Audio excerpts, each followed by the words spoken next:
el último informe sobre las perspectivas de la economía mundial, divulgado ayer, 12 de abril, por el Fondo Monetario Internacional, FMI, no resulta optimista para Ecuador.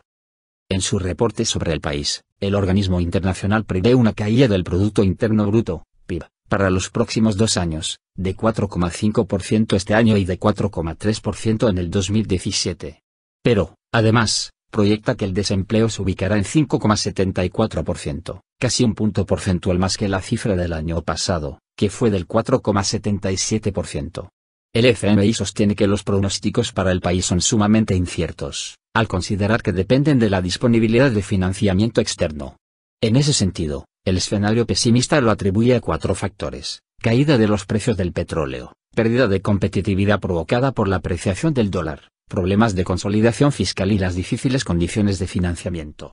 Sobre la caída de los precios del crudo, el FMI considera que sus consecuencias podrían obligar a los países latinoamericanos que exportan petróleo a recortar el gasto más de lo pronosticado en su informe.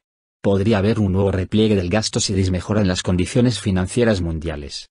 En febrero pasado, Diego Martínez, gerente del Banco Central del Ecuador, indicó que este año se espera una actividad económica moderada, por debajo del 1% proyectado inicialmente. Luego dijo que el crecimiento podría estar en el orden del 0,3% este año, similar al 2015, pero seguimos creciendo, insistió. Para hacer frente a la caída de ingresos fiscales y problemas en su sector externo, el gobierno impuso salvaguardias a las importaciones y recortes del gasto corriente. Para el gobierno, los ajustes realizados han dado resultados. El presidente Rafael Correa destacó el pasado 30 de enero, durante una de sus sabatinas, la eliminación del subsidio a los combustibles para la industria, lo que permitió un ahorro de unos 75 millones. En cuanto a las salvaguardias, añadió que con ellas se recaudó alrededor de unos 640 millones. Si suman todas esas cosas, redujimos casi 4,5% en términos netos el impacto fiscal, generando ingresos adicionales por 1.275 millones. Además, remitió una reforma tributaria que está en análisis de la Asamblea. Pero, según analistas, las medidas son insuficientes para cubrir un hueco fiscal, que se ubicaría entre unos 8.000 y unos 11.000 millones.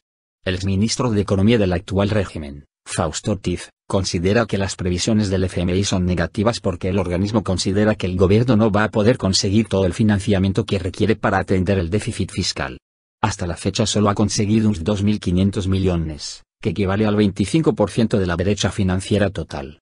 En su meta por conseguir dinero fresco, Ecuador concretó en enero pasado un nuevo préstamo de China.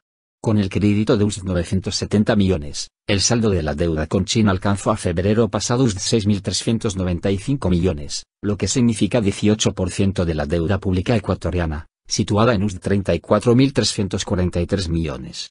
Para Ortiz, los recursos de China apenas alcanzan para cubrir la deuda interna con el Banco Central, que es de muy corto plazo.